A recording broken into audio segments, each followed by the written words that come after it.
नमस्कार, रेखास कुकिंगमध्ये आपले खूप खूप स्वागत आहे. आज आपण छान असे मसाले भात बनवणार आहोत. त्याच्यासाठी कुकरमध्ये तेल घेतले. तेल छान गरम झालं की त्यात 1 चमचा जिरे टाकून घेऊ.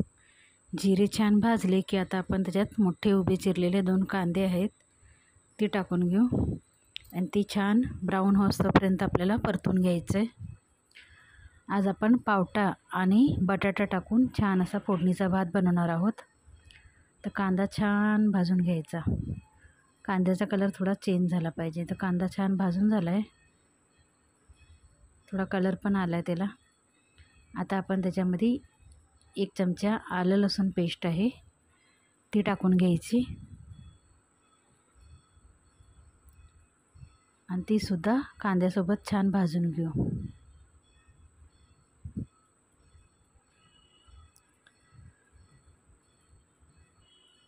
तर छान अशी पेस्ट भाजून रेडी झाली.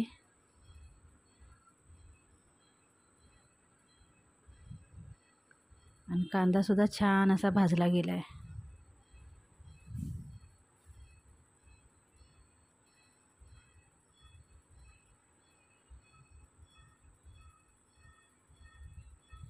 तर छान कांदा आलं लसूण पेस्ट भाजून रेडी झालेलं आहे. आता आपण त्याच्यात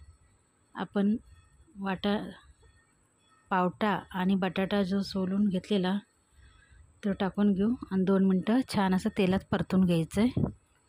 मसाले नंतर टाकायचे म्हणजे ती करपायचे नाहीत, कारण पावटा थोडासा तेलात भाजला ना तर त्याचा स्वाद वाढतो आणि खायलासुद्धा चांगले लागतात. तर आता आपण तेलात 2 मिनटं पावटा असाच भाजून घ्यायचा. अशी जर आपण भाजी म्हटलं ना तरी खूप छान लागते पावट्याची. आणि फोडणीचा भात तर अजून छान लागतो. त्यात आपण आपलं कोल्हापुरी लाल तिखट आहे, हळद आहे, धना जिरा पावडर आहे आणि चवीनुसार मीठ. आता सर्व छान असे भाजून घेऊ. पावट्यासोबत छान भाजून घ्यायचं 2 मिनटं. करपवायचं नाही, नुसतंच भाजायचं आहे. आता आपण त्याच्यात 1 वाटी तांदूळ धुवून ठेवला होता ती टाकून घेऊ. आता तांदूळसुद्धा छान असं मिक्स करून घ्यायचं. 2 मिनटं आपण त्याला भाज्यांच्या सोबतच परतून घेणार आहे. तर छान असं परतून रेडी झालेलं आहे. आता जेवढं तांदळाला पाणी लागेल 1 वाटीला 2 वाटी पाणी घेणार आहे आपण. पाणी टाकून घेऊ आणि कुकर लावून 2 शिट्या करायच्या. फक्त 2 शिट्या केल्या तरी छान असा आपला पावटा शिजला जातो, कारण ताजा ताजा पावटा आहे. एवढ्या कवळ्या शेंगा होत्या. तर पाणी टाकून घेऊ. आता व्यवस्थित मिक्स करून घेऊ आणि झाकण लावून 2 शिट्या करायच्या. तर रेडी होतो आहे आपला मसाले भात.